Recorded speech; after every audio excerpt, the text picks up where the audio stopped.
But I have to do a little intro first. You're on. This is a Jack Kemp Foundation Oral History Project interview with Leon Parma, a longtime friend and political supporter of Jack Kemp's. We're at the offices of the Parma Management Company in San Diego, California. Today is August 4th, 2011, and I'm Morton Kondracki. Mr. Parma, when you think about Jack Kemp, what comes to your mind? A vibrant, confident, overwhelming personality. Just there wasn't anything impossible for Jack. Football field, politics, or what have you. And he loved people and expressed that in a way that people understood, and they loved him in return. Great family man, loved his kids, loved his wife. I was just talking to my wife this morning about it, and she said, "Remember the time we went to see Jimmy play football with him?" And after the game, Jack runs down on the field, hugs him, and kisses him. You know, Jimmy's pulling away, but he's down there embracing his child. And wasn't a time we were with him, which we were with him a lot, where the kids were all over him, from little tykes up to in high school and the rest of it. He'd always have them sitting on his lap or close by. But and he and Joanne were a real team. That's what I remember. So when did you first hear about him? Well, I heard about Jack and met him when the Los Angeles Chargers moved to San Diego. Became the San Diego Chargers. And my dearest friend Herb Klein was the editor, executive editor, I guess, of the San Diego Union. And Herb got him right off the bat. Herb was smitten by Jack Kemp and his lingo of talking about things other than football, economics, politics, and the rest of it. And I guess we went to a football banquet or something like that, and we met Jack then and got to know him very well. Herb and I took him to the 1964 convention in San Francisco, where he was exposed to Goldwater, and which had a lasting influence on him. And from then on, we were good, close friends. So the Chargers come to San Diego in '61. Yeah. And he's the quarterback. Right. And so you met him right after that. '61, you think? Yeah. I didn't know who Jack Kemp was till they came down here.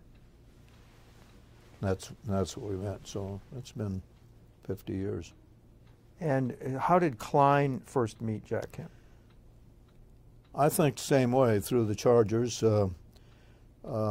Jack Murphy, the sports editor of the San Diego Union, had a relationship with Barron Hilton, I think through hunting perhaps. And Barron owned the team. So Jack Murphy, they were playing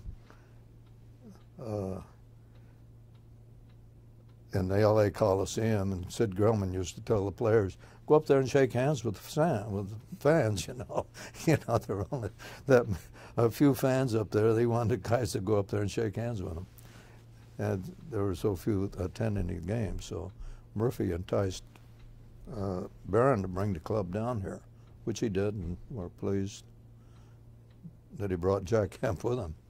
And that's when we met Jack. And so how often would you see him while he was here in San Diego as a quarterback? Oh, several times a year. You know, we were socially and politically, and Herb had him.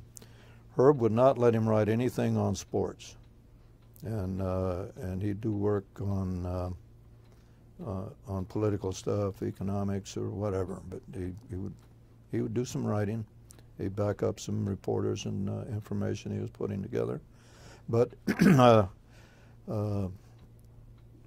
and Herb liked him very much, so he was Jack and Joanne would join us a lot for dinner.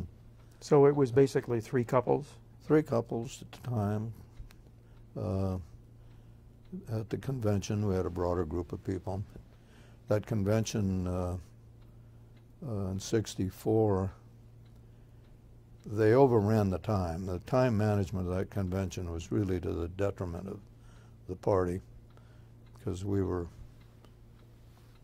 going into post-midnight. So much so that we couldn't find places to have dinner. We were driving over the Trader Vic's in Oakland, which was open late, and we'd made reservations over there, and we'd take 2-3 carloads over there to have dinner. Trader Vic's in San Francisco was closed, and most of the restaurants closed up. I mean, they were, as a convention site, we didn't do San Francisco any favors, but the time management of that convention. What was your role, Herb Klein's role, and Jack Kemp's role? Were you just attending? I mean, or was Just he attending. covering? Herb is a newspaper man. I still had the latent political interest of having been in 5 years work with Bob Wilson, which had included his assumption of the position of chairman of the Republican National Congressional Committee, the body responsible for electing House members. And that was just a natural carryover.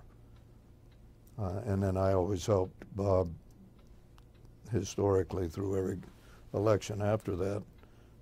I was part of his team every 2 years, so we were always in the middle of it, and we went to a lot of national conventions. And Jack, as his interest continued to grow, wanted to go to these things, and we always had him involved with us. Even though he was already, by '64, he was already at the Bills. Yeah, he went to the Bills. He didn't play for us more than 2 years. Mm-hmm. Classic story was that he was throwing a pass, came down on the helmet of one of his guys. He claimed Ron Mix, and hit his middle finger, and so hard that he crushed it. And when they went to the doctor, and they took the x-rays, the doctor said, "We can't do anything with that finger. It's going to be stiff. And how do you want it?" So Jack said, "Well, let's get a football." And they got a football. Yeah.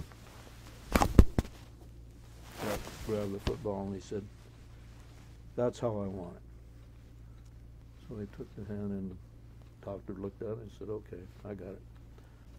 And from then on, Jack could shake hands with it, and that finger would be out like this. Sticking out, right? But that was how it developed. So he's They involved. put him on waivers. Just fell off. Sid Gilman put him on waivers. They thought they could hide him. You hear me all right? Yeah, let me just pause here for a second. I don't know if they still have the same system in the NFL or not, but Sid put Jack on waivers, and they were hiding him so he could get some other kids in and play till his finger healed. The coach of Buffalo at the time spotted this. I think it was Lou Saban. He spotted Jack on the waiver list, so he sends the Chargers $100 and send that kid up here. And several other teams evidently were trying to get him too, but Buffalo got there first. And they were stuck. They had to send him up. So he really went for $100. Best deal anybody ever had, because he took them, I think, to 2 championships. How did Jack Kemp feel about getting sent on waivers? Oh, he didn't like it. He didn't want to go to Buffalo at all. Cold weather and the rest of it. He would much have rather have gone to Denver or someplace else, I guess, where he could ski. He loved to ski. And we'd go on skiing vacations with him as well. Jack couldn't get golf into his blood. He didn't have the temperament for golf. He needed action. I ended up with a group of guys, and we were about to lose the San Diego Padres here. And so 15 of us got together and bought the team from Joan Kroc. Ray had died. Joan wasn't having any fun running a team, so people were making offers, never going to move the club, so we bought the team. First call I got about it was from Jack. He says, "What the heck are you buying the San Diego Padres for?" He says, "That's the most dull, boring sport there is," you know, and he went on and on and on with me about it. I said, "Jack, we're just trying to keep the team in San Diego." Well, we kept it for 4 years and finally got John Moores to buy it, and didn't lose any money, which was a miracle in those days. But Buffalo was a sad day for him when he had to go, when he had to leave San Diego, number one, and Herb Klein and the opportunity that Herb was giving him, and to go to Buffalo. But you stayed friends because Oh, yeah. you ended up at the '64 convention. So you saw him fairly frequently, He even spent the though off season out here. yeah. He did. Yeah. He lived. Did he live in San Yeah, Diego? I think they stayed. They had a place in Point Loma, and I think they would come back to that. And of course, he had his family over in L.A., and then Joanne had her parents up in Fillmore, I think, up in the valley, someplace above L.A. So they'd spend time there, but they'd always spend time here. And I think Herb probably put him on. And then one of Herb's very closest friends was Bob Finch. Finch was lieutenant governor to Reagan, and he got Finch to get Jack involved with Reagan. And so Jack started on the off season working in the Reagan office in Sacramento. So he'd spend time up there. We were always interfacing.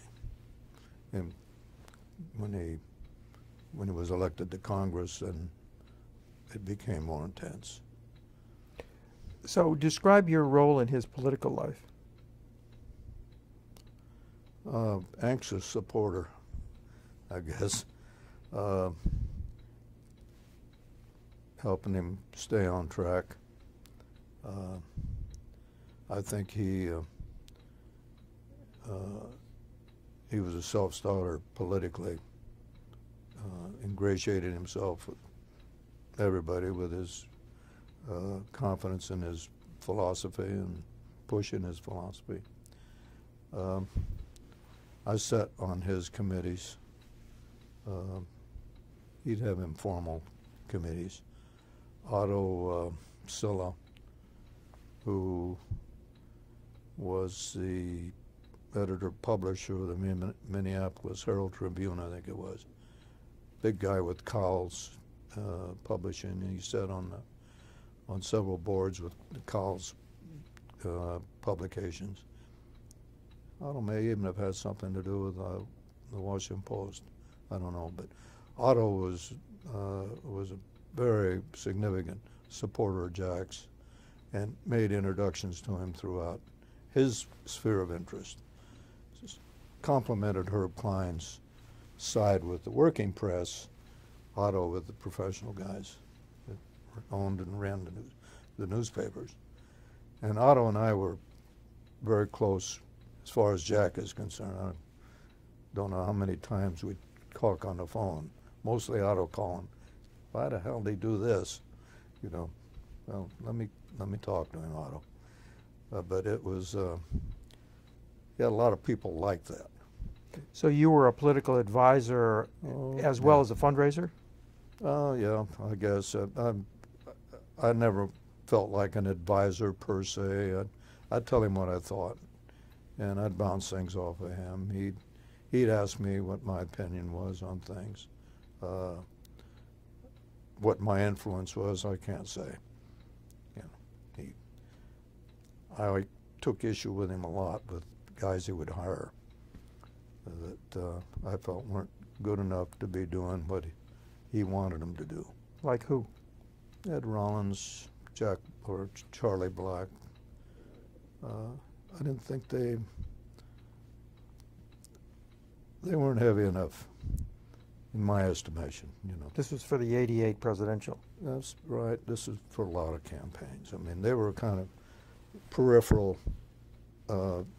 Jack Kemp guys that were doing political advice and things like that. I never crossed swords with them, but a couple of times I did with Black. We'd have meetings generally in Washington, and Otto would be there. Otto and I probably talked too much together, but we did have opinions on what how they were handling him. So is this like kitchen cabinet? He would have a bunch of you like in? a kitchen cabinet, I guess. Yeah. And so who else was in this kitchen cabinet? Well, Bob Wilson was around at times. Herb, of course. Bob Finch at times. Then he had, you know, he had the guys that were on the philosophical side, the Winenskys, Art Laffer, people like that that propped him up on the issues. And Jack was quick in picking up stuff. I mean, he'd pick it up and he'd be way ahead of them before long.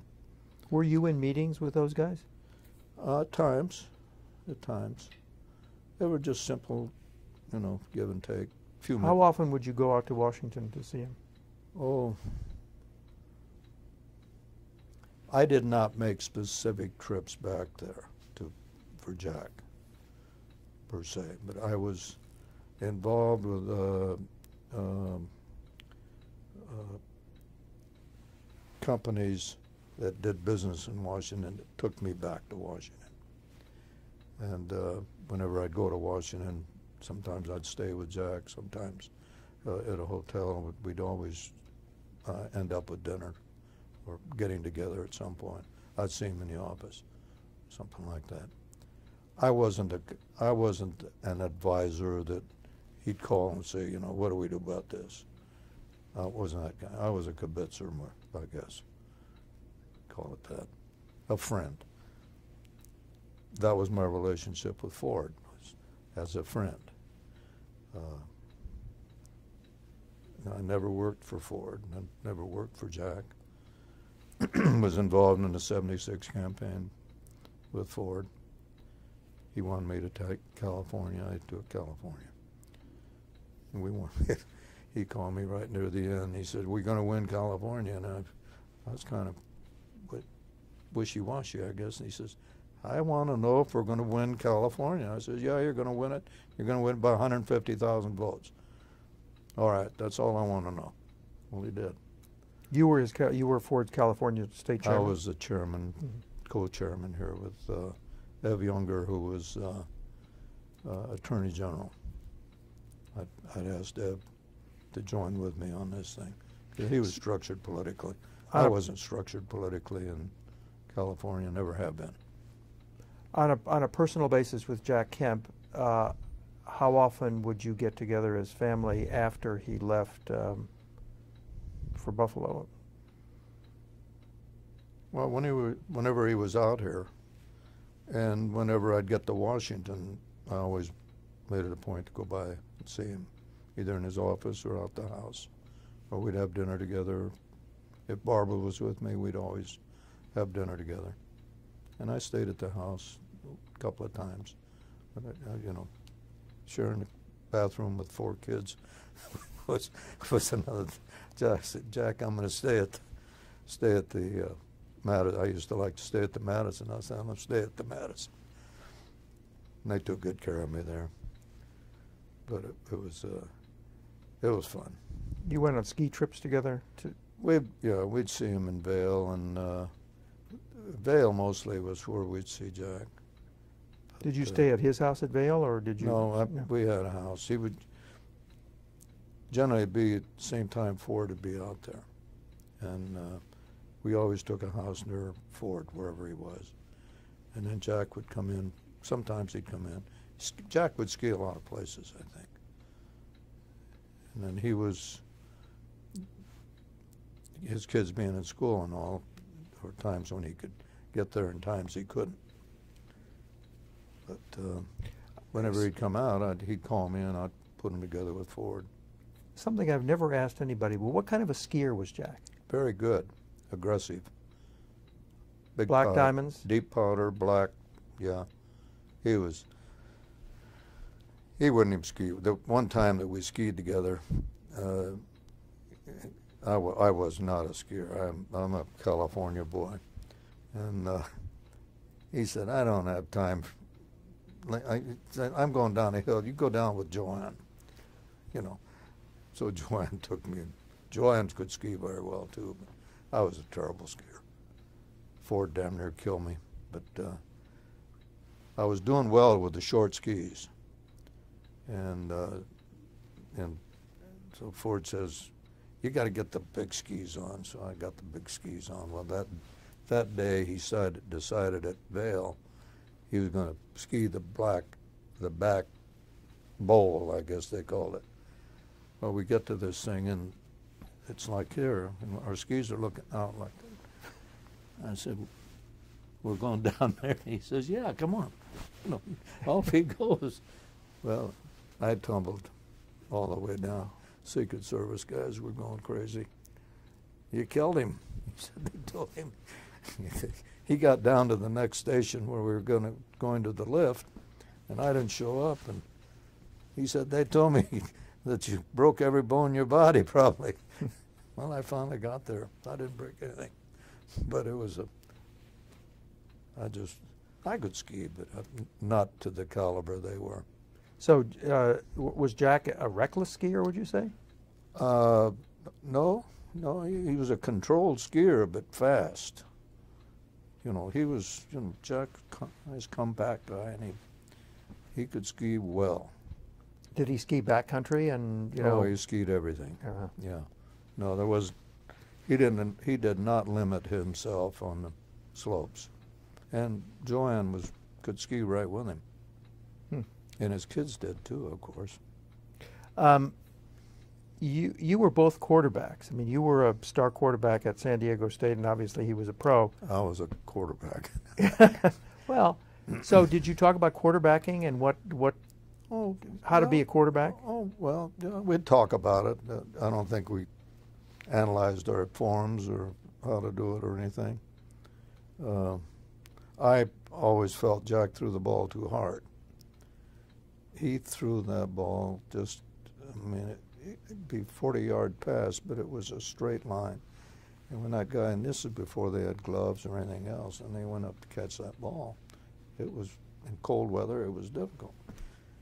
And I used to tell him, I said, Jack, you get a lot more completions if you just take a little off. You know, I know what he was doing. He was zipping it through so that he had more success of getting it to the guy from past the defenders, but he threw hard. I couldn't catch him, you know. We'd play 10, 15-yard catch, but I had to fight to catch the ball because he just was strong and he just dropped that ball. He'd just go, and his ends, a lot of ends, couldn't handle it. So what did he say about throwing too hard? It's up to them to catch it. It's up to you to catch it, too. Huh? Yeah, that's right. I said, I'm not a catcher, Jack. I'm a thrower, you know. But he wanted his guys to be able to hold on to it. And interestingly enough, his coaches didn't say anything about it. They were on the guy for not catching it. Most coaches, if it gets near your hands, you better get it.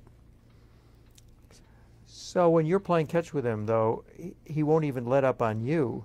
Well, he wasn't throwing it as hard, but he was making sure I knew he was there. Did you regard that as a friendly act? Oh, sure. Oh, yeah. He never did anything to hurt you. Jack wouldn't hurt anybody. I never saw him do something that was an intentional hurt. or even in politics, of saying something that was going to be derogatory or hurt somebody. I mean, I didn't sense that. And that's what hurt him, I think, when he debated Al Gore. He was a nice guy, and Gore was not. Gore challenged him, and Jack laughed him off to his detriment. You know, Gore, and I couldn't get him to admit it, but Gore did a number on him, in my opinion. And I attributed that to Black more than anything. They went down to Florida to prepare for the debates, and they didn't discipline Jack. Jack knew his subjects and all that, but I don't think Jack had the benefit of hours of pre-debate discussion of the issues, of the questions that were going to come. Were you there? No, I wasn't. But in talking to him, I was told that Jack didn't really work at it as hard as he could have. And was that Jack's decision or somebody else's? No, that was Jack. I don't need it. Instead, and whoever was with, maybe it wasn't Black, but I thought it was Black that was there with it. That should have been his job, and it should have been his job to get him. I don't care what you think, Jack. You're going to get your face smashed if you don't do this work. You got to anticipate what is going to be asked. It wasn't difficult in those days. Today, there's not a question that these guys get when they're in a debate that they don't know, or they haven't gone over it. You know, I've seen it happen. I saw it happen with Ford. So where did you get the report that he didn't adequately prepare? Someplace. I asked, I guess I might have asked Jack. I said, how much time did you spend on this? Well, I spent all the time I needed. You know, I guess I asked him, I said, did you go through the question? Yeah, we talked about those. Jack was, you know, he was headstrong in many ways, and I felt you had to bring him down to say, let's do it this way. Jack was a lot better than he showed against Gore. And I think that had he been able to, you know, go through some of these issues that we knew, I forget, I can't even tell you what Gore, you know, what he did that was significant, but you know, Gore got in his face. And Jack, you know, was the nice guy. Where were you when the debate happened? I was out here, I guess. You watched it on television? Yeah. And did you talk to him right after? No. When did It you talk? It wasn't long after that we talked. Mm-hmm. And how did he feel about his performance?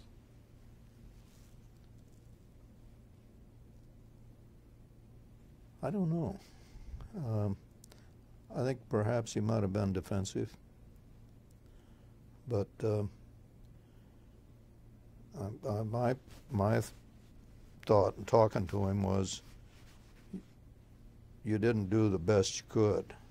You told him that? Yeah. I said, you know, this guy took advantage of you being a nice guy. And people don't necessarily, they want to see, the viewer wants to see some shots taken too. You know, Reagan's, there you go again.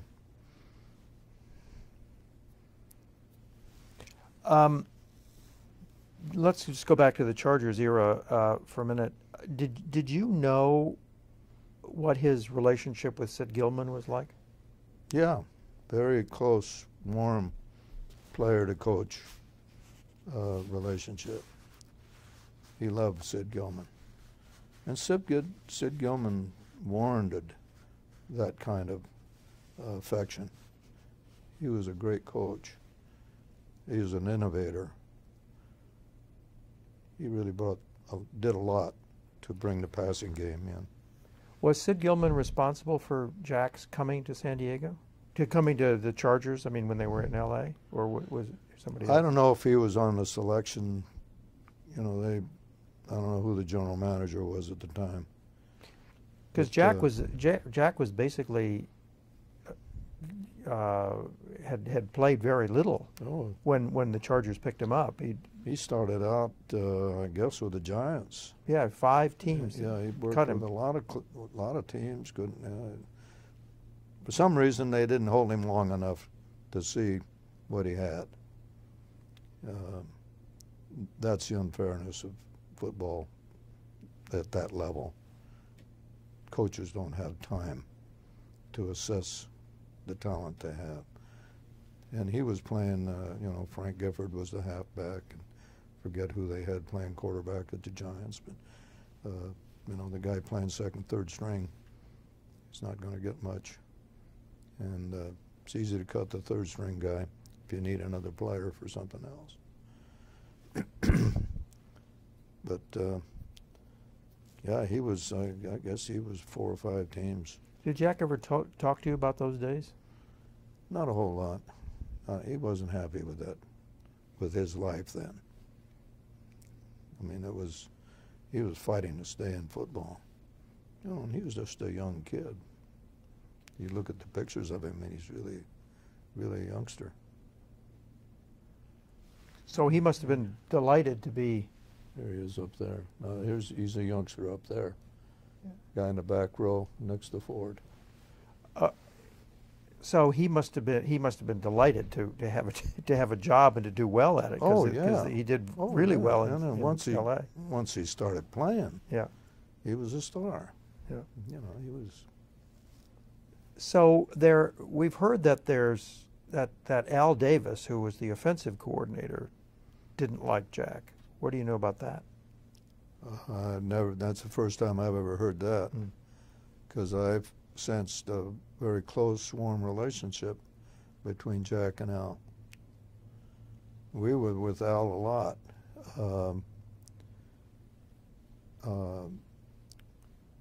At Super Bowls. I should say that the first Super Bowl was in Los Angeles, and they didn't call it that. It was a world championship or something like that. And Jack said, "You guys have to come up here to Herb and me." I said, I wouldn't go to L.A. for anything, Jack. It's not. I don't care for L.A., so I didn't go. Herb went. And the next game was in Miami. And Herb was in Washington at the time. So he and Bob Wilson went down and to the Super Bowl. Jack was in the house then. And so he took a small group down. And Jack had someplace he developed a friendship with Pete Rozelle. Pete had an affection for Jack. He liked him very much. And so Pete would take care of the tickets and stuff. The third game was in Miami, and I told him I didn't want to go all the way across country to go to that game either. Well, Herb came back and he said, "You got to go to these things. The football game doesn't mean anything. It's what's happening all around the football game that's fun." And so we went. The next game was in New Orleans. That was 4. Well, I ended up going to 4 through 39, always with Jack. And Herb went to all of them through 39. 39 was in Houston, and Marge had become Herb's wife, very ill, and we took her to that one, and it was difficult. The next year we decided we wouldn't go, forget where it was. But all of these games, we were always the guest of Kerry and Pete Rozelle at the commissioner's party, and Pete would invite us to special deals. And we would have a Saturday evening reception Herb and I had put together for Jack, under the auspices of Jack and Sharon and Bona. Later, Sharon most of the time, Sharon Zalaski. And size of our party Saturday night depended on what office Jack was seeking, I guess, or what his interests were. But Pete always showed up at that. We always got a lot of honors. Pete had put him on the charities committee for the NFL, and so Jack had a cadre of owners that would come to our parties, and we always invited Al Davis, would always come. Ralph Wilson generally be there, and the rest of it. But and we met them all.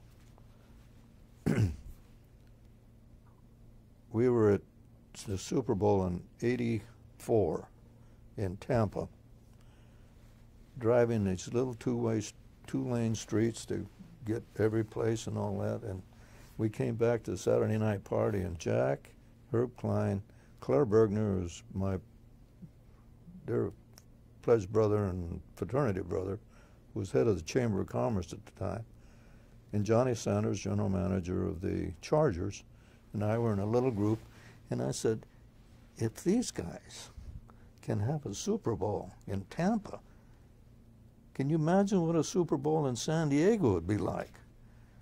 And we talked about it, and everybody was enthusiastic. Johnny says, excuse me. He leaves for about 10 minutes, comes back, and he says, I just called Gene Klein, who was then the owner of the Chargers. Gene says, if you guys want the Super Bowl, he'll go to work for you. He'll do all he can to get it. And Gene was a close friend of Pete's as well. That was in January '84. We came back, had a meeting in the mayor's office, and everybody decided, let's go for it. And Herb says, Leon will be the chairman. I said, Herb, I got a company to worry about. Don't worry about it, Leon. Let's do it. And so that was in February, I think. May, we went back and made a presentation in the hotel in Washington, D.C. 15 cities total bidding. The night before our presentation, Roselle invited our little group to his little party for the owners. So we were the only ones there of all the cities bidding for it. Of course, the owners were all there. And we had a chance to do some lobbying. And I remember talking to Bud Adams, who owned Houston, and Lamar Hunt, who owned Kansas City. And Lamar says, there's no chance you can have that game out there. And I said, why not? He said, you can't seat 72,000 people in that stadium. I said, oh, yes, we can. He said, no way, no way. And I said, well, Kaminsky at HOK, the architects of stadiums, and had built Lamar's stadium, said we can. Lamar says, Kaminsky told you that? And I said, yeah. And he said, well, if he says that, then I'll go with you. And with that, we went in and had the votes. We made our presentation like 8:30, 9 o'clock. 11 o'clock that night, Pete walks out with Gene Klein, announces we won the Super Bowl. But it was because of Jack Kemp. And Jack was doing lobbying for us, too. He was with us. It was because of Jack Kemp. How? What did Jack Kemp Well, do? the introductions, going to the Super Bowls and the parties and all that, and meeting the owners. We'd walk. The owners paid more attention to Herb. I was a peripheral guy. Herb, they all loved Herb Klein. And why did Herb Klein have that relationship with the owners? well, he just through Jack and Herb's reputation as the director of communications for Nixon. and the respect that Herb had from everybody. You know, one of Herb's dearest friends and nicest guys I ever knew was Hugh Sidey. You talk to Hugh Sidey about Herb Klein, he goes on for hours. You know, Sidey used to say, crazy nuts in the White House that talked to Herb, they wouldn't have had Watergate. You know. So these Super Bowl events, it was the commissioner's reception, your reception for Jack. Was that a fundraiser, or was it just a get-together? Get-together, but coincidentally, it would be people that were contributing to his campaign. So how many people would be in the Kemp entourage at these Well, I'd Super say it Bowls? would run from 20, 30 people to a couple hundred or more.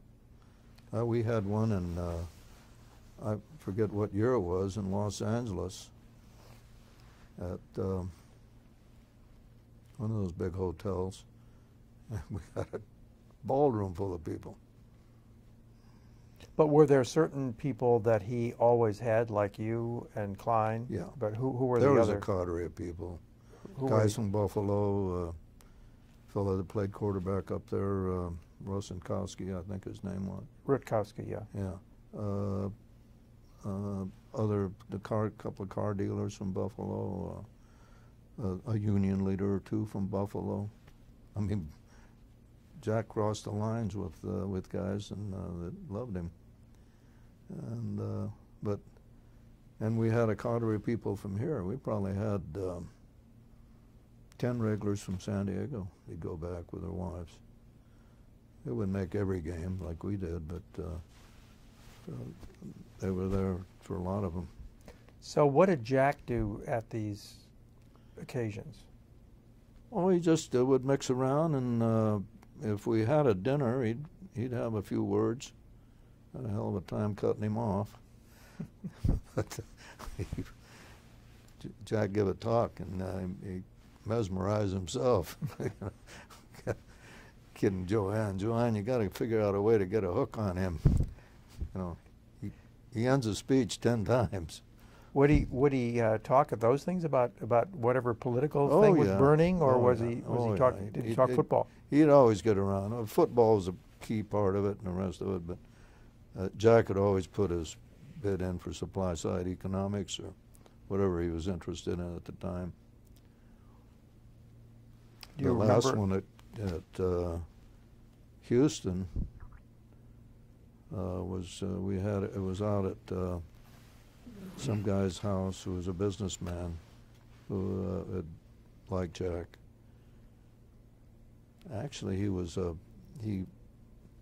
ran the Holocaust Museum. They're here right now. Let me just take a couple of minutes. How did people in San Diego feel about Jack's departure to Buffalo? Oh, they were disappointed. I mean, he was a starting quarterback, and I don't. I think we'd won the title, if I'm not mistaken. Or we were in contention at least. Yeah, you played in the championship game. We maybe. Anyway, he was the star quarterback. I mean, it was a hell of a story. $100, and we lose him. But no, that Jack has always been very popular here. We can always draw a crowd with Jack in San Diego. Was there any skullduggery involved in Jack's being waived and picked up? I mean, did anybody tip off the Buffalo Bills that Never heard anything about it. I think that Saban just paid attention to those lists. Right. Are you friends with Baron Hilton? I know Baron. That's just that's it. I just wonder how Baron Hilton felt about Jack's. Oh, they were all devastated. I mean, Sid Gilman in particular was upset. Let's go to the Republican National Convention again in '64. So you, Herb Klein, and Jack go there, and what did you do exactly? Well, we went. We were on the. We had good seats on in the gallery. We interfaced with the delegates and the rest of them. The meetings seemed to start late, or I don't know. The meetings went on. There was a lot of contention. We had Rockefeller with his group that were really pressing, and the Goldwater people. I mean, a lot of animosity between both sides, liberal and the conservatives. Goldwater established himself as I don't know if the conscience of the conservative was out then or it came after, but we were all for. I was for Goldwater. Goldwater happened to be a fraternity brother of mine, so difference. He went to Arizona and I was San Diego State, but he. And I had met Barry when I was with Bob. Time Bob was chairman of the House Campaign Committee. Barry was the chairman of the Senate Campaign Committee. So we'd go over back and forth. And first time we went in there, I knew Barry was a Sigma Chi, and I said, Barry, we're brothers, and he right away gives me the grip, and from then on, it was brother this, brother that. He never forgot. Nice man. So was Jack for Goldwater from the get-go? Oh, yeah. Even though he was from New York now, yeah, and yeah. Rockefeller's the... Didn't mean it. Well, he wasn't, 64, but he wasn't in politics. He was playing ball. Right. That didn't bother him that Rockefeller was going up against Goldwater. What was his reason for being for Goldwater? Conservative. Jack was a real true conservative. Some social issues outside the box, but a real good conservative. Okay, let's go back to Herb Klein. Just a second. So, Klein meets Jack through the football connection at some banquet, and did he tell you what immediately attracted him to Jack? Well, I think probably the discussion was, this guy's plenty sharp, and Herb said, I'm going to get him involved in a newspaper some way, just as a promotion part of the deal, having the quarterback doing something at the paper. And he said, I'm not going to let him touch sports. Let the sports writers worry about that. I want him to get into other stuff, which he did. What did he get into? Oh, issues involving the city, and I don't have a specific recollection of anything that he got into other than he was involved in things that weren't sports related. And he'd write columns, I think. Herb had let him write some stuff, and he'd help him out on those. But Herb was adamant, no sports, and helped him develop, I guess, his ability to express himself on the issues. Herb was a terrific mentor. There are people around this community in significant positions today that were mentored by Herb Klein. I saw the mayor not long ago, and who was one of Herb's guys, been the chief of police, but Herb had helped him, develop, run for mayor. And to Jerry Sanders, his name, I said, boy. He asked me, he says, I bet you miss Herb. And I said, oh, God. He says, I really miss him. He said, I can't tell you the number of times I'd call Herb Klein, ask for advice. Herb had a way of cutting right to the issue. He saw all aspects of an issue and would mentor people. And he'd get them involved I don't know how many chamber presidents there are, have been since Herb has been involved, but I'd say 90% of them were handpicked by Herb. The guys that he brought along, brought him up through the executive committees and the rest of them, saying, this is a smart young guy, let's build on him. It was beautiful to watch. Was the Klein-Kemp relationship at all strained by the fact that that Kemp, when he became a congressman, sort of opposed Nixon on wage and price controls and stuff like that? Herb understood those things, and I don't know if he agreed with him or not. You know, Herb was a good soldier. Herb's job. Herb, number one, wanted to be the press secretary. Haldeman and Ehrlichman, those guys wanted their guy. It happened to be Ron Ziegler. And I guess it was Bob that called, Bob Wilson either called RN or he called Haldeman, or one of them said, look, you can't do this to Herb. Just close him out. And as a result, Herb came up with the idea of the director of communications. And the idea being that all the departments of government, the cabinet secretaries, have PR people, and they don't call them that, but that's what they were. And somebody has to coordinate them. And Herb got Nixon to agree that he would allow him to, even to the point of suggesting to the Secretary of Labor, here's a great guy that could handle your job for you. Most of those guys are happy to get it off their back. And Herb, so he had all of these guys placed in the departments, and he coordinated them. I don't know how they're doing it now, but at the time, he put together a hell of a powerful group of people. And Herb also had a liaison with people outside in public office.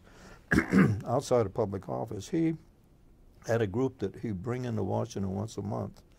There were the VPs of PR, public affairs, in the Fortune 50, say, or the top 50 companies.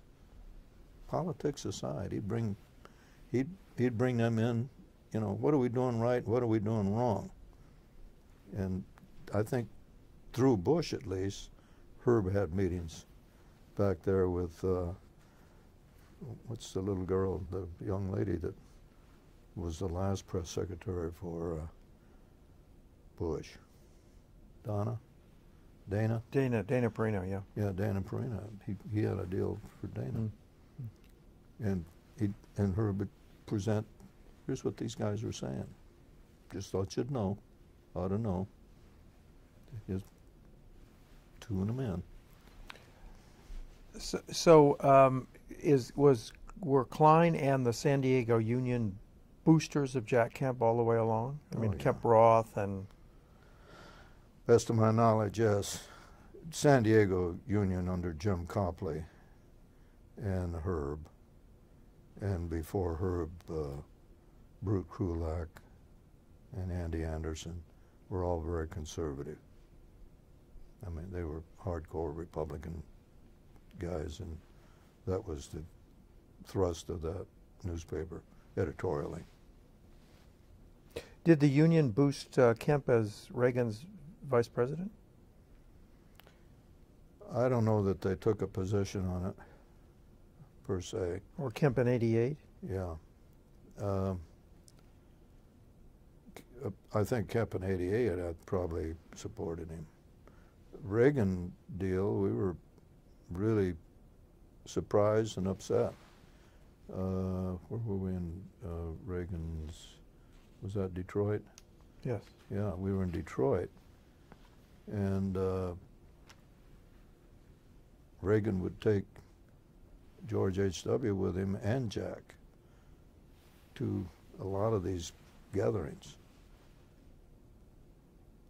And we were the night that we knew that he was going to make a decision, we had a Reagan advance guy with us the whole time in the suite.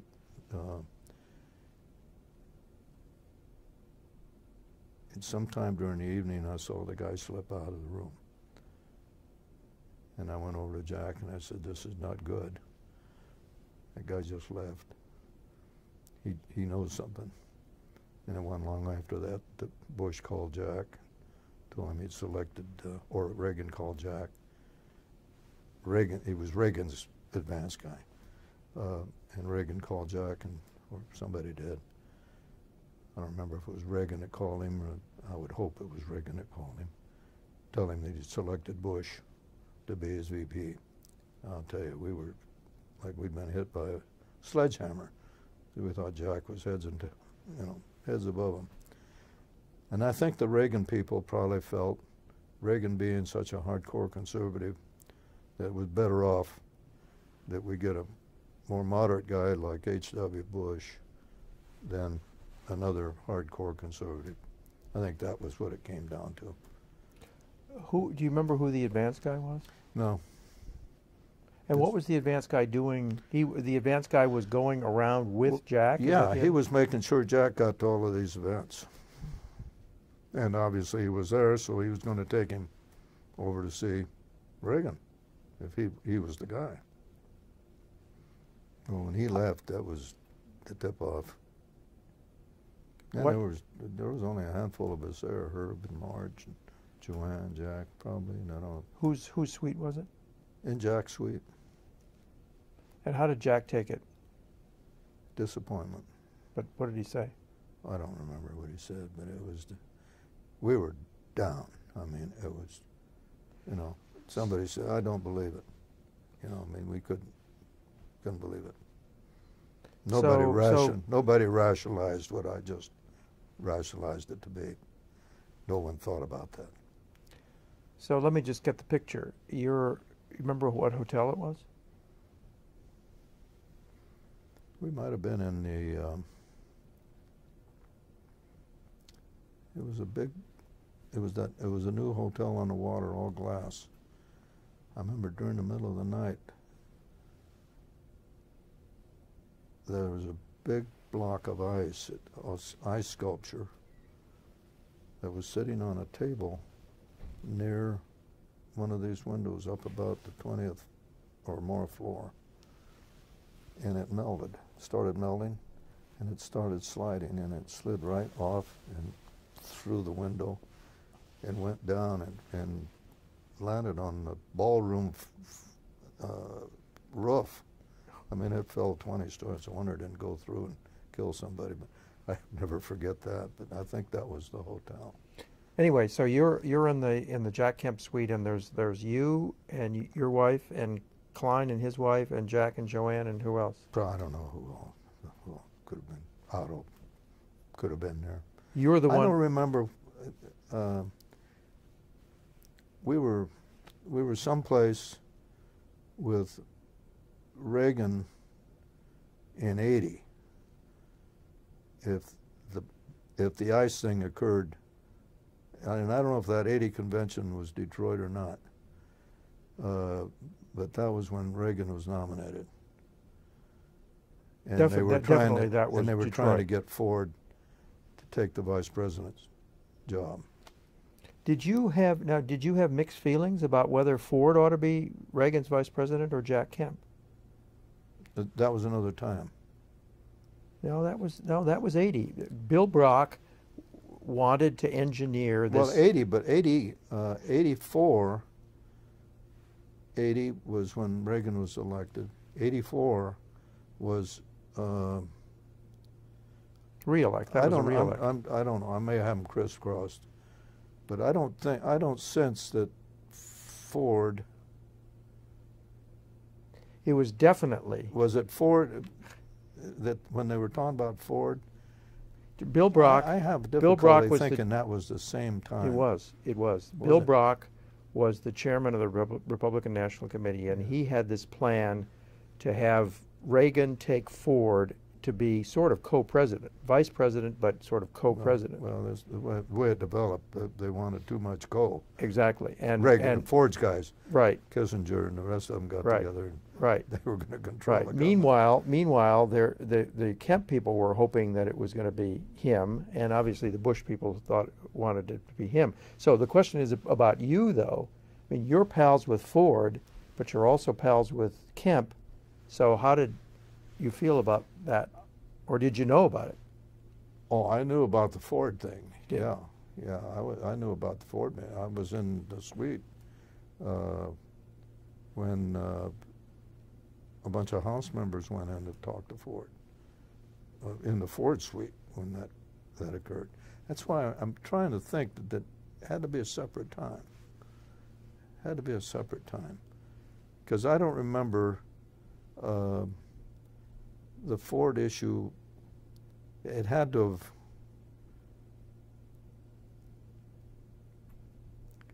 Because Reagan was taking Bush and Kemp with him to these things. And I hardly think that would have been time that the guys in the back were talking to Ford about doing this other deal. My guess is that the Reagan people I'd have to were having none of the Ford business. So It they wasn't Ford's idea. No, yeah. Ford thought it was crazy. Ford said, never work. Never work. He can't give up. He can't, Ford's point was, constitutionally, Reagan can't give up these responsibilities. You know, they were talking about Ford taking defense and whatever, other departments. That can't happen. Ford just felt it was, was too far out, in my opinion. But back to the suite. So you're in there with Kemp. You're the one who sees the advanced men go out, Yeah, and you said this to Jack. yeah, yeah. When he slipped, I mean, it was very quiet. It was kind of like I'm going to.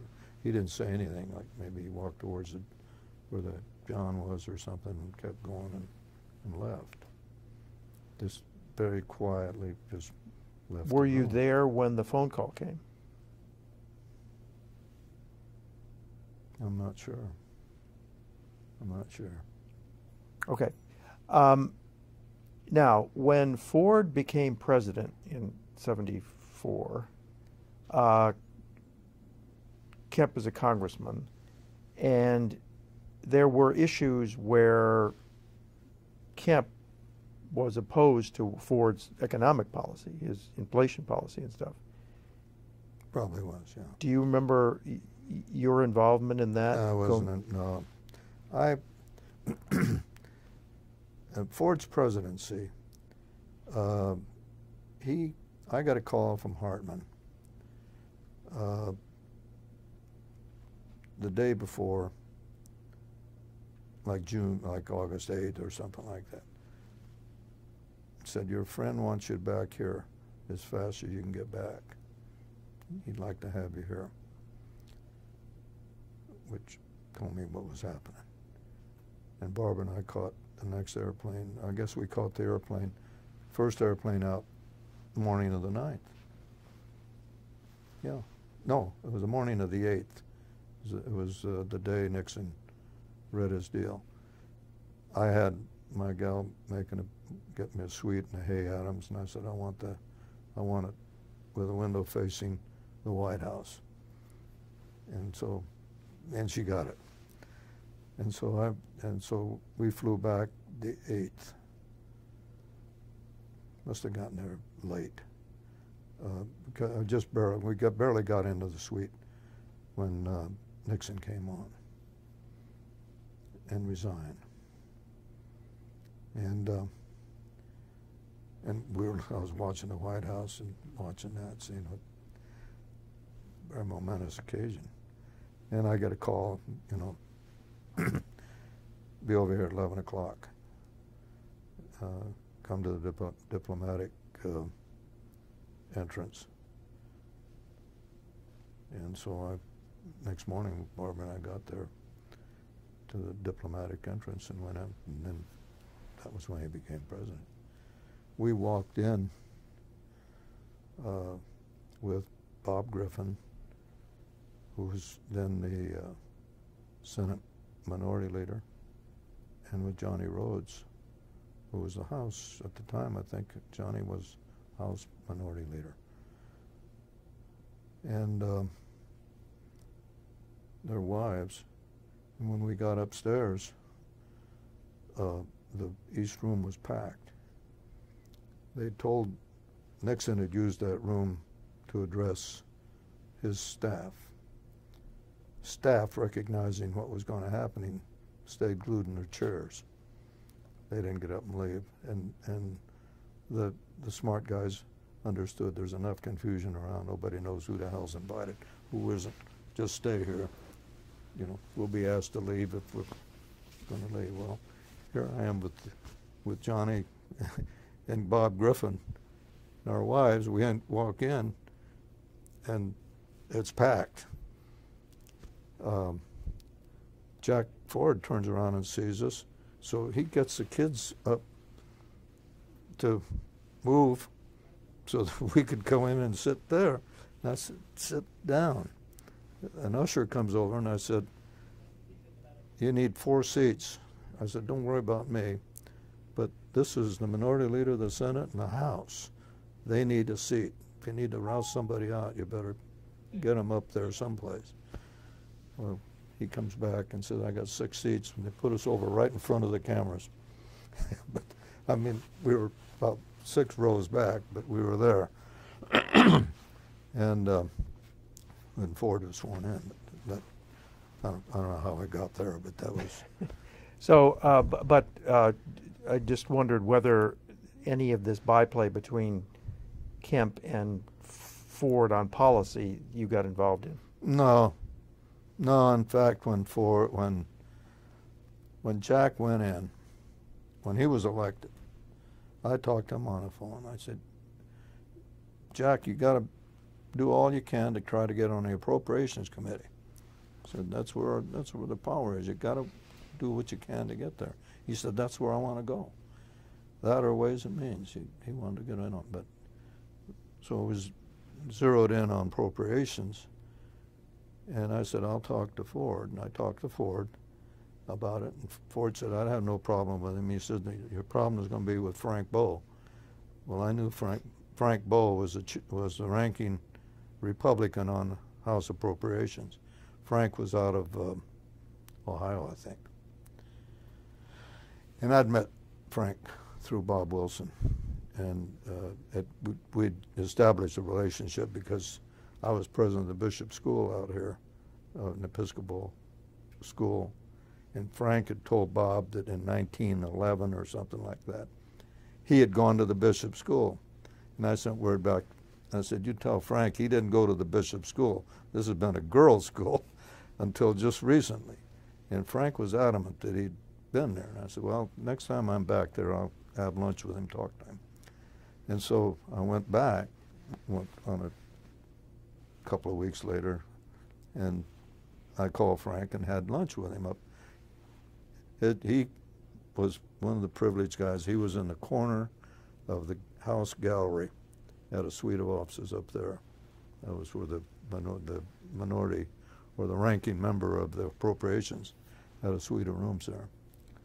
And so he had lunch brought in, and we had lunch together. And I said, what? Got talking about the bishop. And he explained how it happened, that his father had gone out there, and so he knew the scripts, and somehow he'd been admitted. I said, well, let me find out, Frank. Later I found out they actually moved a trunk down there by accident in the basement of the school. There's a ledger. The ledger was 1911. There's Frank Bowe's name on it. And so that was another time I sat down. Anyway, so I went to Frank Bowe. Next time I went back after Ford had told me what he did. And Frank said, I'm not naming any freshman congressman to the Appropriations Committee. I did that as a favor, and I got Dave Stockton. And look what happened to him. You know, Dave Stockman went berserk, you know. And so Frank says, I'm not going to have another Stockman.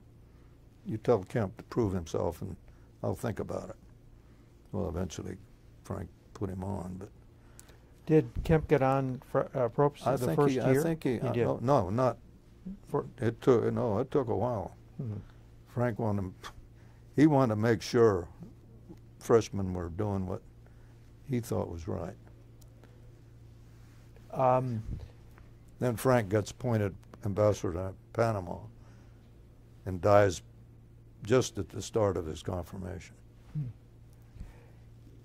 You urged Jack to run for Congress? Did Yeah, you? I was happy. When I heard he was thinking about it, I was happy. When did you hear that he was thinking about it? Oh, through Herb. Herb told me they're trying to get Jack to run for office. Was there ever any thought that Jack might come back to California and run for office? I never heard that. That was his base. You know, he couldn't. He had a better base than he had in San Diego. You know, 2 championships, whatever. And Right. and he had a great line. You know, if you don't elect me, I'm going to come back and play quarterback. Right.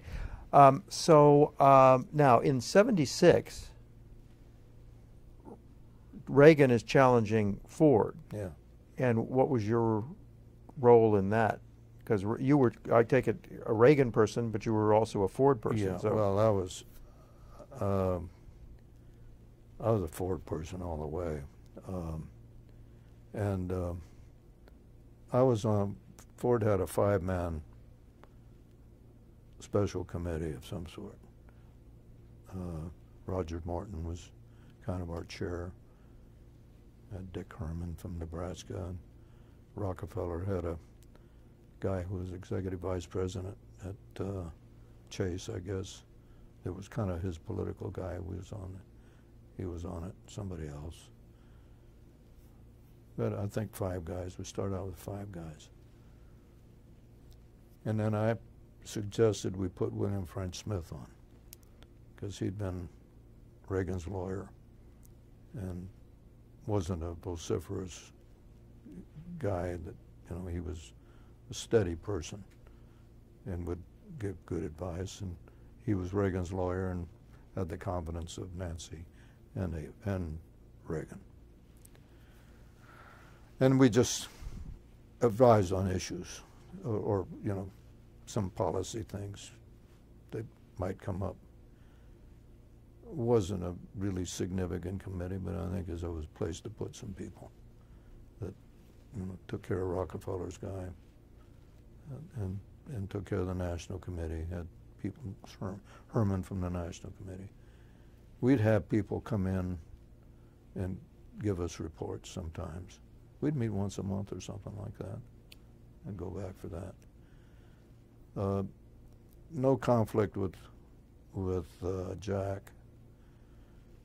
Reagan was very difficult at the time, because he, I guess, had expected to win at Kansas City. Came down to the last state, I guess. And he expected to win that. And it was a very sad time for him. You know, George Sears, or John, was it John Sears? John Sears. John Sears had told Cheney when Ford was going over to see Reagan that night, make sure he doesn't ask him to be vice president. During the time we were there, William French Smith came to me and said, Ronnie would like to have a personal interface between him and Ford, and he's asked me to set it up. And would you see if Ford would name somebody I could visit with that would have his ear? So I went to Ford and I told him what Reagan wanted. And he said, that's fine, why don't you do it? So I was the guy. And every day, twice, it seemed to me twice a day, morning and evening, Bill Smith and I'd get together to just say hello, see if there's anything going on. Nothing going on, nothing to talk about. This is during the convention? During the convention.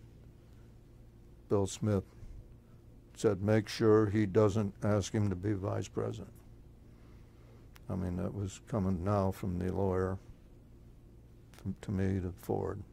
So I told Ford, and he said, well, that's, you know, that's their wish. He says, we'll think about it. He didn't commit with whether he was going to ask him or not. Great thought after the fact. It would have been brilliant to name him, but a slam dunk election. But there was such animosity and such bitterness and so much stuff coming back to us, you know, about Ford being a dummy and everything else. I got a picture around here.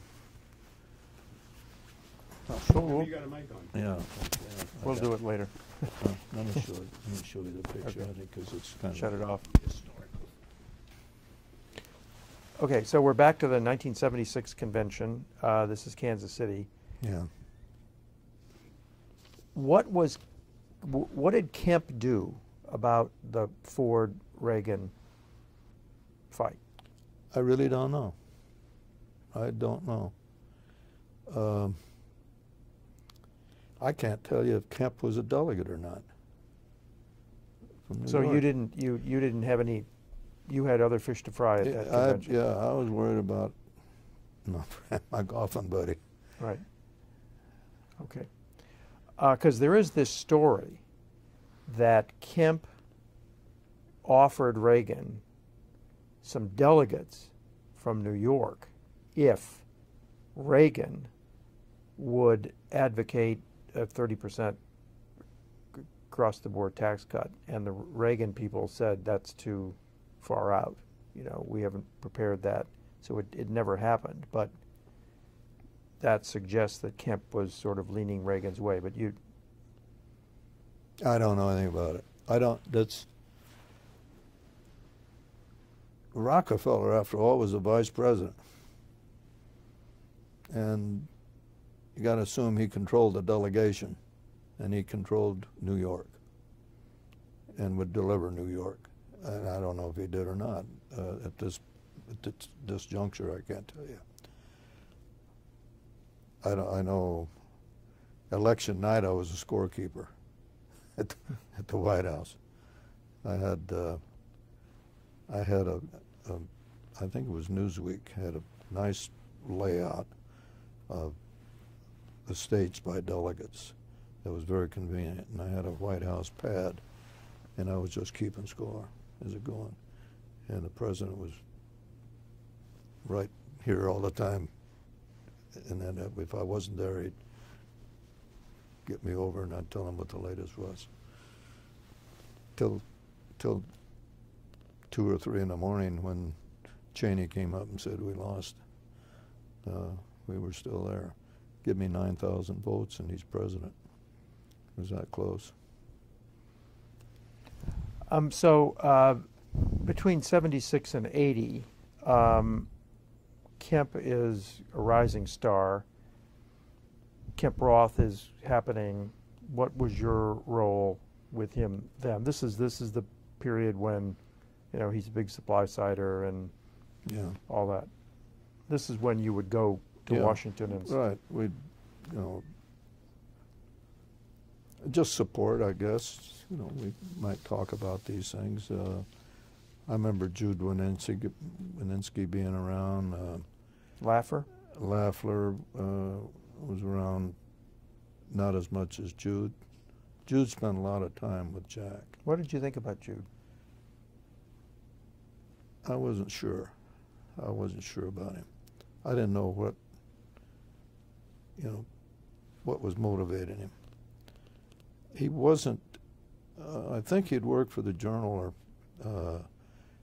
but it seemed to me he was more a freelance guy when I was seeing him. So I didn't know what his mission.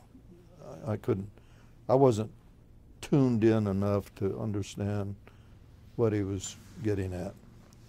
I think he was probably, now as I look back, probably more interested in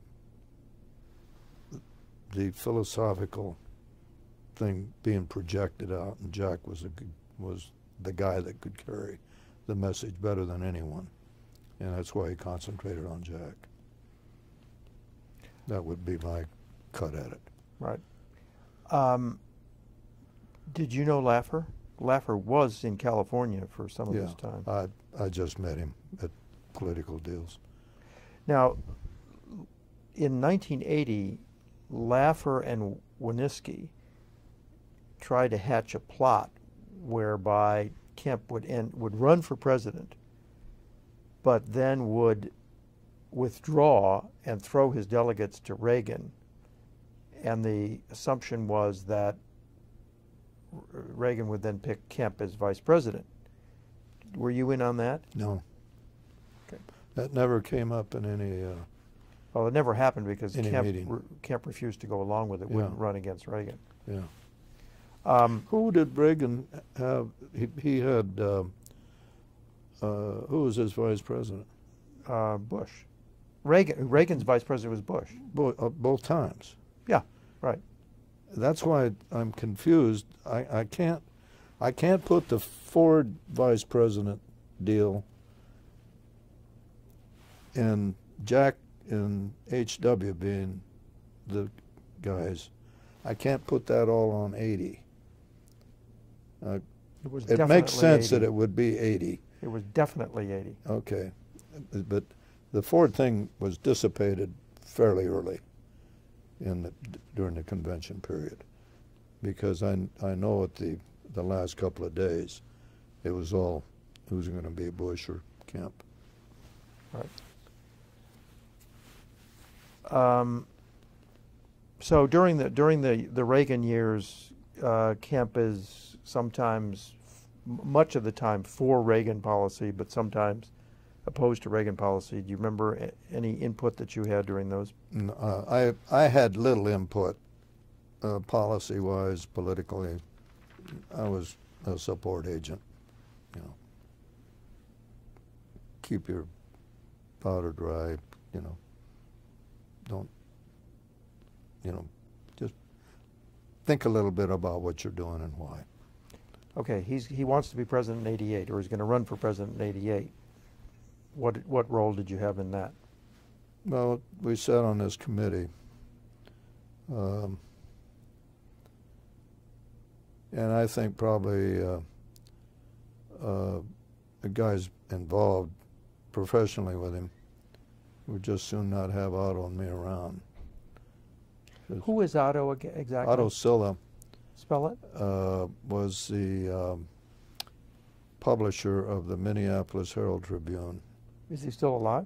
Oh, Otto died Yeah. a few years ago. And then he was also Cowles.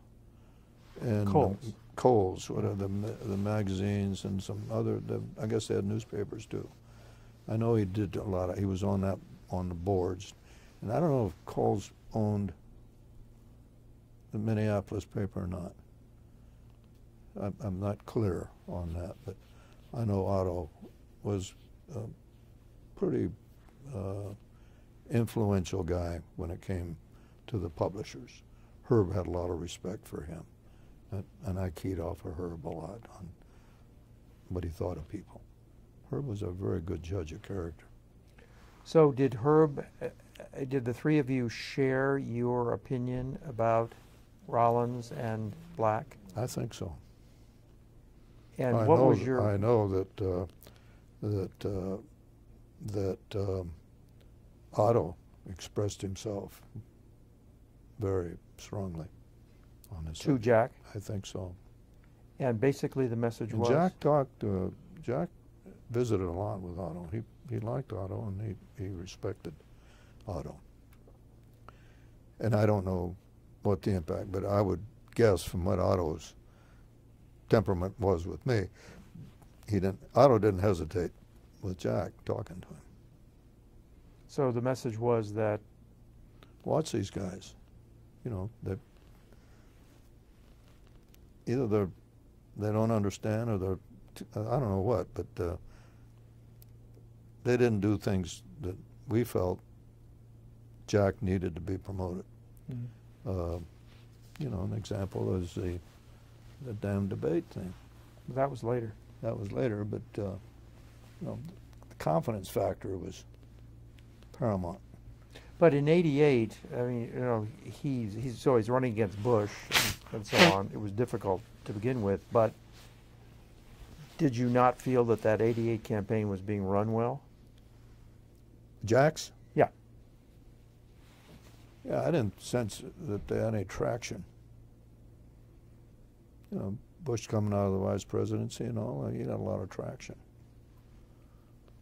To Jack's credit, at the Super Bowl in New Orleans, when Bush, I think, was vice president, he sat with us. In fact, he sat next to me. He left about halftime, but he was sitting with our group. We had, Pete always made sure we had pretty nice seats. And I remember out of the blue, Bush comes down and sits down. You know, he's a lovely man. This reminds me, I don't want to forget this. Was there ever a plan for Jack to succeed Pete Rozelle as NFL commissioner? Not that I heard. I wouldn't doubt that that was a latent wish of Jack's. He would love to have done that. He was HUD secretary when Rozelle was retired, so... Yeah, that... I never heard it. Okay. Did you help Kemp in '88 raise money, or? No, I'm sure. Yeah, I made calls to people I know. Did you campaign? Did you go to New Hampshire? I didn't know. Never been New Hampshire on a campaign. I didn't campaign there with Ford. The only time I was with Ford was here in California. So, what is your impression of Kemp as a campaigner, as a political campaigner? It was very good, except he needed a jerk to get off, make his point and get off. You know, the only criticism I ever heard about Jack was he talks too long. You know, and he never heard us when we were telling him that. I think he just got wrapped up so much, and as he's winding up, he'd get another thought and he'd go after it. He'd end every speech with 3 or 4 times. Joanna, kill me if she reads that. And what about his willingness to ask for money? I think he found that difficult. Just offhand, I have no reason. I don't have anything to promote that. He obviously, you know, knew he needed it, but I don't think he was comfortable asking people for things. You know, he didn't have trouble asking me to talk to Bull or talk to Ford about his being on the committee. I didn't have that problem. He didn't have that problem. Do you know anything about Kemp's hope to be vice president, to be Bush's vice presidential candidate in '88 when he picked Quayle?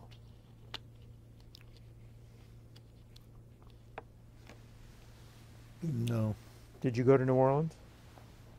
Yeah, I think we were in New Orleans, yeah. Were you in Kemp's suite, or? I would have been. I have very little recollection of New Orleans, other than Bush standing out someplace with Quayle, kind of like, here's my vice president. I don't know if they were on a pier or a boat. Yeah, a pier or a boat. Yeah, that's my only recollection of that convention. Mm-hmm.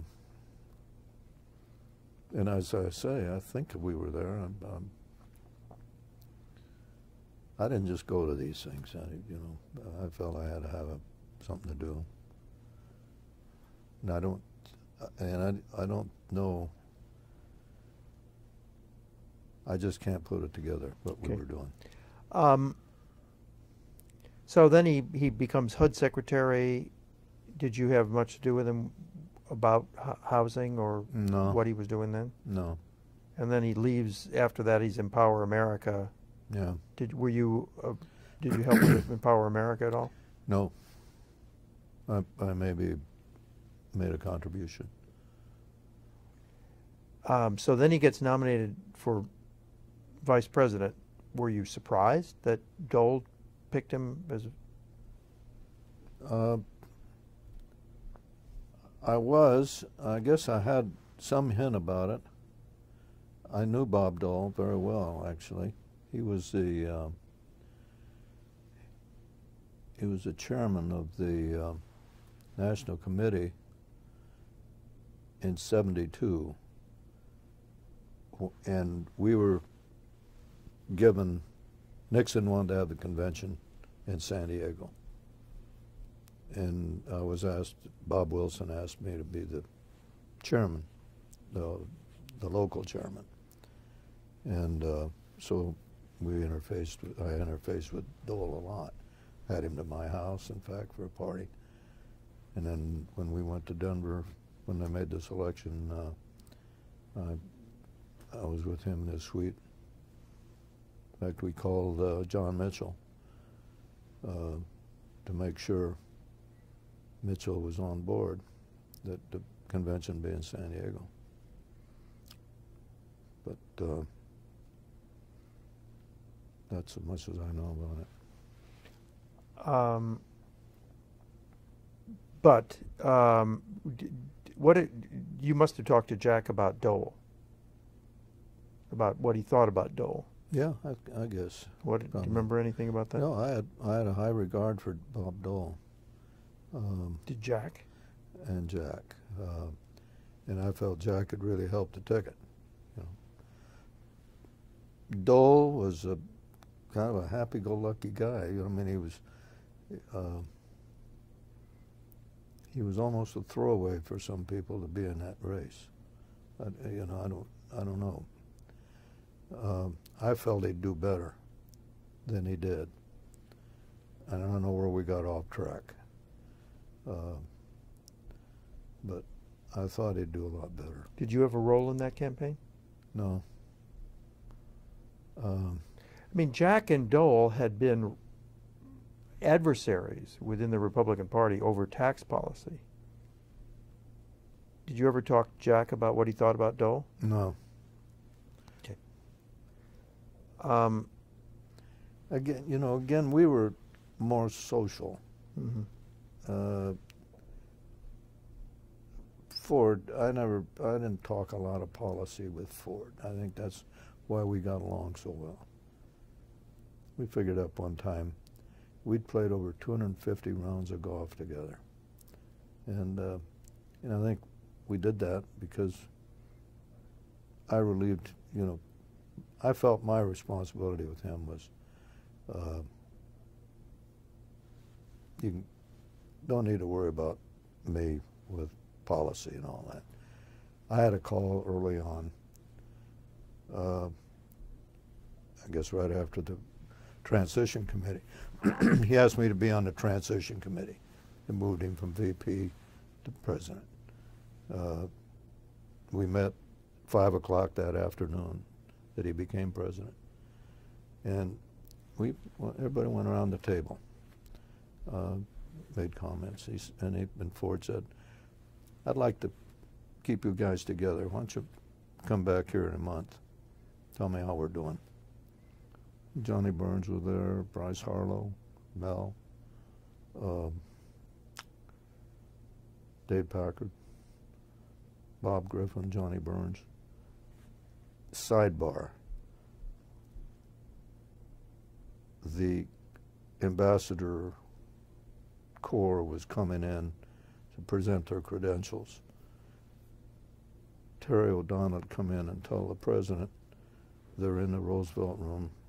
They'd bring them in by groups. in the Roosevelt, before they'd stand up, we'd all stand up. Sit down, sit down, sit down. And he'd go out of the room. Come back in, we'd all stand up. Sit down, sit down, sit down. So Terry came back in, and got another group, so he got up again, and we all stood up. And he said, I thought I said sit down.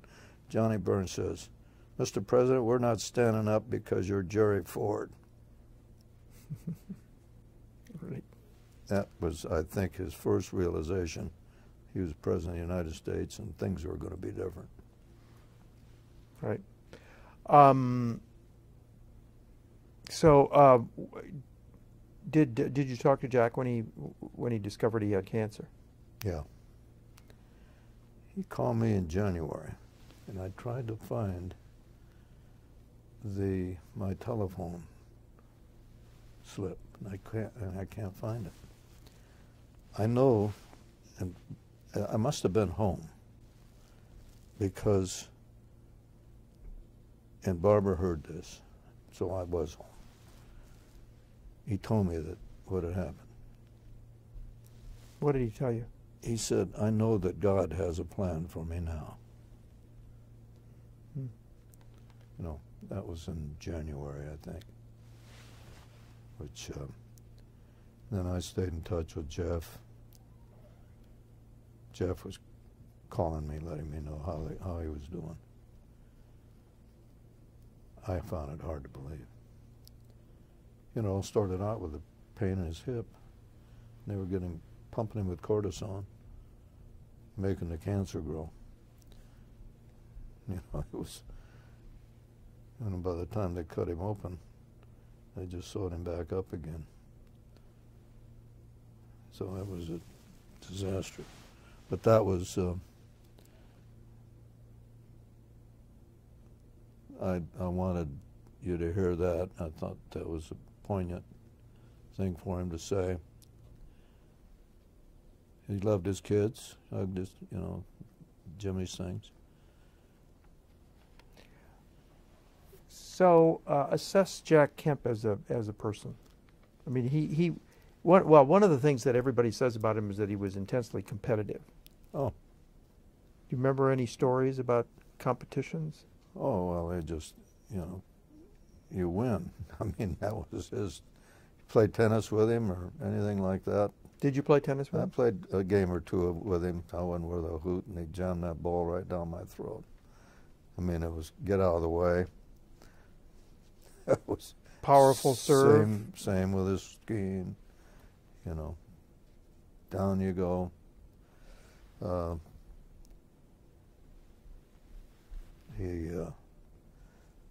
I could never get him out on the golf course, unfortunately.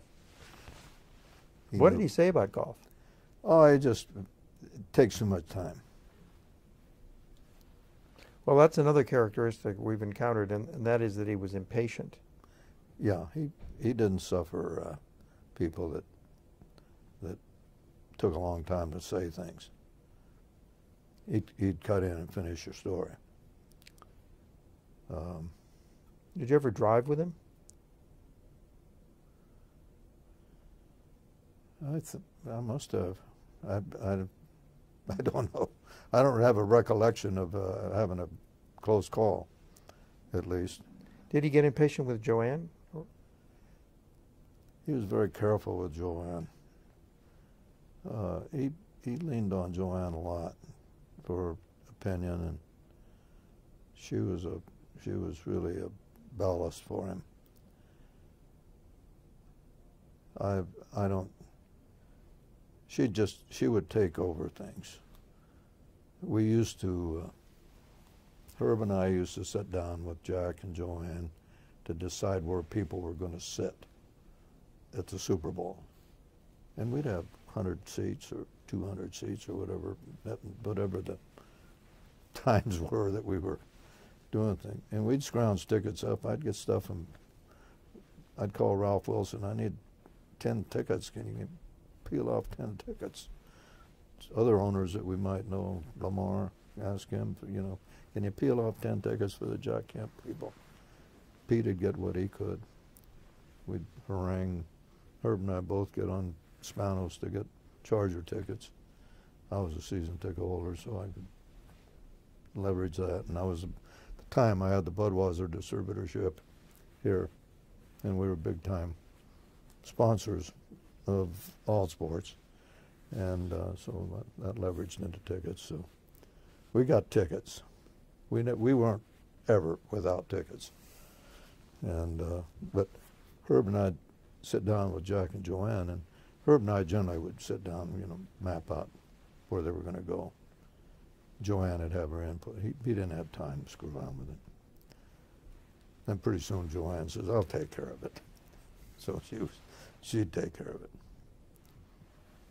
By that time, the group had expanded, and we didn't know all the characters. Did you find him at all confiding or introspective about himself and about, human relationships and stuff? Yeah, but he was careful. I knew things probably that he'd just soon not have other people know. I don't have any examples, but I don't. Kept his own counsel, probably. Be a fair thing to say. I think with Herb and with me, he said things that probably wouldn't say anyplace else. And we weren't his only confidants. He had a lot of guys that considered themselves confidants. And I would say I was never an inside confidant, per se. Wasn't with him enough where he could bounce things off and develop a standard of what my thinking was. Herb more so than me, because Herb would get on the phone a lot and talk to him. It's a shame that you don't have that resource. Yep. What a resource he would have been for you. Did Herb keep any kind of a diary or? No, I don't think so. I was trying to put some stuff together on the Super Bowl with our memorabilia that he and I had collected. And I knew he had a lot of it. And I got a hold of Nancy Crespi, his gal. I said, "What'd Herb do with his memorabilia, that, stuff we'd bring home from the Super Bowls?" Well, she said, "I think he had it till they sold the last house, then he just threw it all away." I mean, just he moved into a little condo and put Marge into a assisted care deal in the same building that he ended up in. But So what do you think the high points of your association with Jack Kemp were? Oh, I think every Super Bowl was a great experience.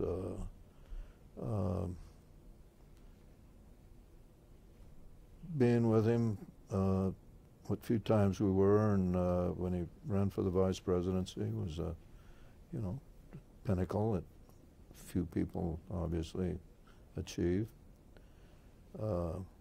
Watching his growth in the Congress and the respect that he had in that group, but he used to bring Gingrich and Trent Lott and that whole group of guys that would come. The guy from there was a short fellow from Texas, was a key guy in the Ways and Means Committee. They'd all come to the Super Bowls, and good camaraderie there. I mean, they were close. You talk about a gang of rebels. I mean, they were there.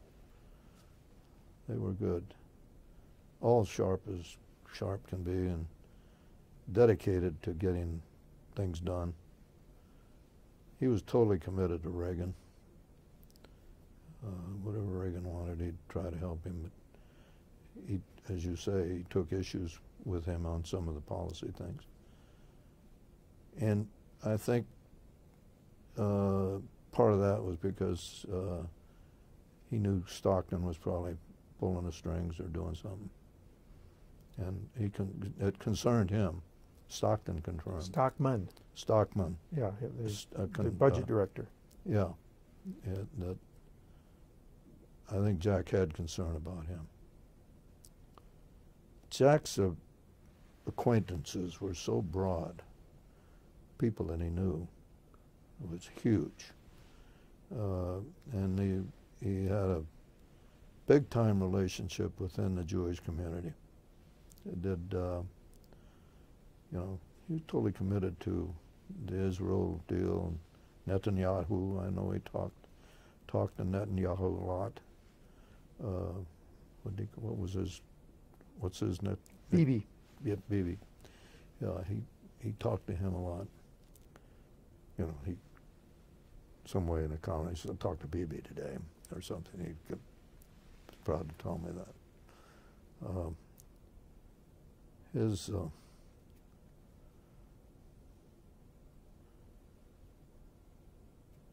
I think he knew he made a difference. You know, I told him, I guess when I talked to him,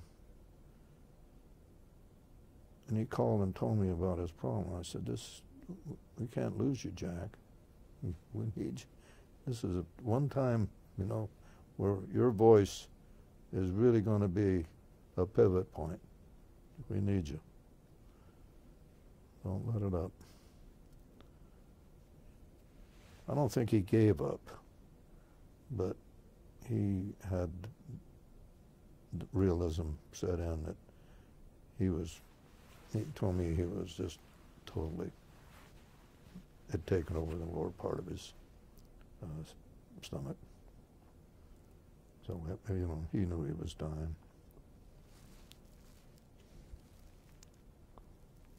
Did you ever talk to him about religion? Yeah. Yeah, he was strong Christian. Moral ethics were important things to him. And again, he didn't suffer people that weren't straight on. And he could see through people. That's the thing that bothered me a little bit about his professional political guys, that he didn't recognize that. And I don't put any ulterior motives on their part. I think it was a matter of their limitations. Did you have any suggestions as to who he should have instead of those guys? No. But I knew there were guys out there that did a hell of a job, you know. Stu Spencer never had the accolades that he should have.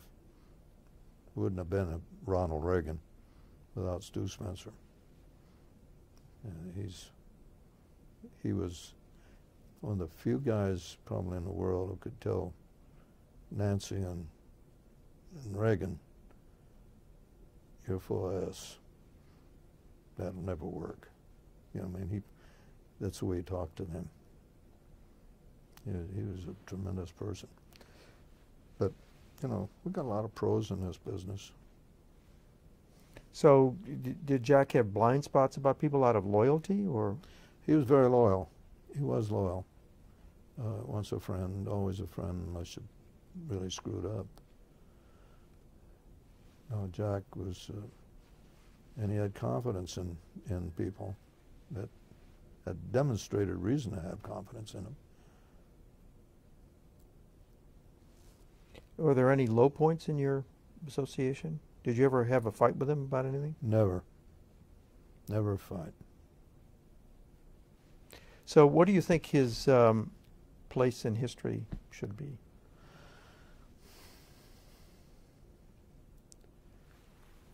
Well, I think he'll probably, somebody will tally up, you know, who on the conservative side caused things to happen. Jack's going to be up in the top 5 that caused things to happen in this. I think his influence today probably is felt when you mentioned supply side economics, and Jack comes to mind first. Maybe Loeffler could be in there first or second, but Jack's up there someplace. Kemp Roth was a milestone achievement. You think about it. He was only a 3 or 4 term congressman. You know, and I don't know the committee that he was that he might have been serving on. Committees didn't mean much to Jack. I think that he had his philosophical niche and he worked it. But he caused Reagan to think about these things. His gold position on gold probably, I wish he'd prevailed. I wish somehow Nixon had heard him. It was a terrible mistake that Nixon made. It was a one gauge we had that was going to be stable. Hopefully. See it now, $16.35 for gold versus $32 or $35, whatever it was then.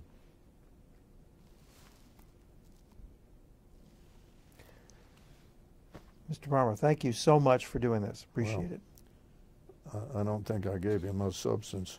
Oh, you did.